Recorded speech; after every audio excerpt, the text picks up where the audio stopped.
रिया replay ने 2023 में जितने इंटरजेंडर मैच लड़े हैं उन्हें देखकर लगता है कि उन्हें सिर्फ मेंस डिवीजन में ही रेसलिंग करनी चाहिए। रॉ पर जजमेंट डे एक 6 मैन टैग टीम मैच में लड़ रहे थे, इसलिए रिया रिंग के बाहर खड़ी थी। लेकिन इसका ये मतलब नहीं है कि रिया ने मैच में कुछ नहीं किया। जब रेफरी की नजर उन पर नहीं थी तब रिया ने केओ को रिंग के बाहर एक जोरदार क्लोथस्लाइन मारी। लेकिन इससे ज्यादा होश उड़ा देने वाली बात ये है कि रिया ने 2023 में केविन ओवेंस के साथ कुछ और भी ज्यादा खतरनाक किया। पे बैक में एक street fight tag team match में जजमेंट डे का सामना केविन ओवेंस और सैमी जेन से हुआ। इस मैच के दौरान रिया रिप्ले ने अपने अंदर के रोमन रेंस को जगाया और केविन ओवेंस को स्पीयर मारकर बैरिकेड पर पटक दिया।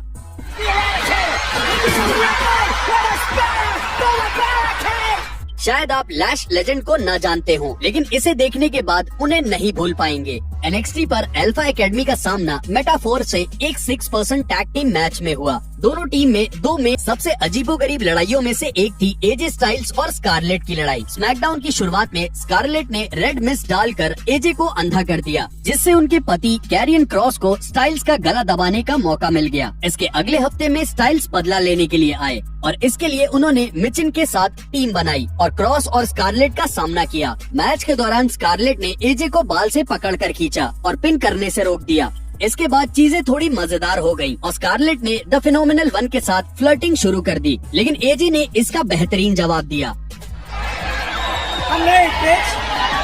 क्या आपको सच में लगा कि रिया रिप्ले इस वीडियो में दोबारा नहीं नजर आएंगी? आप पूरी तरह से गलत हैं। द ग्रेट अमेरिकन बैश में डोमिनिक मिस्टीरियो को एक ट्रिपल थ्रेट मैच में अपनी नॉर्थ अमेरिकन चैंपियनशिप डिफेंड करनी थी, वेस्ली और मुस्तफा अली के खिलाफ। रिया रिप्ले वहां डॉम का साथ देने के लिए मौजूद थी। मैच के दौरान रिया ने वेस्ली को पकड़ा और कमेंट्री टेबल पर एक पंप हैंडल स्लैम मारकर पटक दिया। हैरानी की बात तो ये है कि शो में हुई ये अकेली इंटरजेंडर रेसलिंग नहीं थी। इसी दिन इससे पहले एक 8% टैग टीम मैच हुआ, जिसमें नेथन फ्रेजर, यूलिसिया लियोन, वैलेंटीना फेरोज और ड्रैगन ली का सामना मेटाफोर से हो रहा था। पहला इंटरजेंडर मोमेंट तब देखने को मिला जब यूलिसिया लियोन ने नायोन डार को क्रॉस बॉडी मारा। लैश लेजेंड ने इसे आगे बढ़ाया और नेथन फ्रेजर को अपने बूट्स का स्वाद चखाया। इसके बाद नायोन डार ने वैलेंटीना फेरोज का पिन तोड़ा, जिसके बाद वैलेंटीना ने इस स्कॉटिश रेसलर पर खतरनाक हमला कर दिया। 2023 की शुरुआत में WWE की सबसे बड़ी लड़ाई में से एक थी एज और Beth Phoenix versus the Judgment Day. इसके कारण हमें कई सारे इंटरजेंडर रेसलिंग मोमेंट्स देखने को मिले। रॉ के 30 जनवरी के एपिसोड के दौरान मेन इवेंट में कोडी रोड्स का सामना फिन बैलर से हुआ। बेशक जजमेंट डे रिंग के बाहर खड़े थे और फिन की मदद के लिए तैयार थे। एज को ये अच्छा नहीं लगा और उन्होंने जजमेंट डे पर हमला कर दिया, लेकिन बदकिस्मती से rated R superstar Rhea Ripley का सामना नहीं कर सके। अच्छी बात ये रही कि बेथ फिनिक्स अपने पति को बचाने के लिए वहाँ पहुँच गयी। इसके अगले हफ्ते में बेथ ने इससे भी बेहतर काम किया जब उनका और एज का सामना जजमेंट डे से हुआ। द स्ट्रीट प्रॉफिट्स ने दोनों टीमों को बराबरी के लेवल पर लाने में मदद की, जिसके बाद बेथ ने डोमिनिक मिस्टीरियो को जोरदार ग्लैम स्लैम मारा। लेकिन बदकिस्मती से डॉम के लिए 2023 में ये अकेला मौका नहीं था जब उन्हें किसी महिला के हाथों मार खानी पड़ी। आखिरकार एलिमिनेशन चेम्बर पे पर व्यू में एज और बेथ का मैच फिन बैलर और रिया रिप्ले से हुआ, जिसमें डोमिनिक रिंग के बाहर मौजूद थे। इस मैच में फिनिक्स ने ही इंटरजेंडर रेसलिंग की शुरुआत की।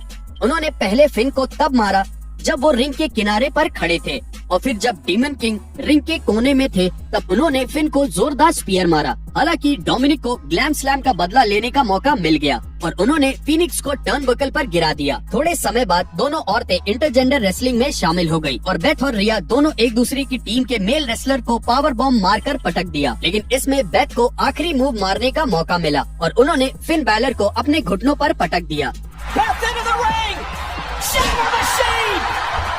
मार्च 2023 को स्मैकडाउन के एक एपिसोड के दौरान डोमिनिक मिस्टीरियो का सामना सैंटन एस्कोबार से हुआ, तो साफ है कि रिया वहां मौजूद होंगी। मैच के दौरान डोमिनिक ने रेफरी का ध्यान ब्रास नकल से भटका दिया। इससे रिया रिप्ले को मौका मिल गया कि वो सैंटोस एस्कोबार पर अपनी ताकत दिखा सके और उन्होंने एक जोरदार रिपटाइड मारी। लेकिन सिर्फ 2 हफ्ते बाद ही डोमिनिक को वो मिला जिसके वो हकदार थे। रिया और डॉम का सामना सैंटोस और जेलेना वेगा से एक मिक्स टैग टीम मैच में हुआ। रिंग में वेगा लीगल रेसलर थी, लेकिन डोमिनिक ने जेलेना का पिन तोड़ दिया। वेगा ने इसका बदला लिया और एक्स कॉन्डोन को हरिकराना मारकर गिरा दिया। ये दुश्मनी रॉ पर भी जारी रही, जहां 6 मैन टैग टीम मैच में डैमन प्रीस्ट, डॉम और रिया का सामना हुआ सैंटन एस्कोबार, जेलेना वेगा और रे मिस्टीरियो से। मैच के दौरान रिया डॉम को बचाने के लिए आई और रे को गोरिल्ला प्रेस स्लैम मारने की कोशिश की। ऐसा हो नहीं सका, लेकिन इसके बावजूद भी रिया ने फैंस को कुछ इंटरजेंडर रेसलिंग जरूर दिखा दी और सैंटोस एस्कोबार को एक बेहतरीन ड्रॉप किक मारी।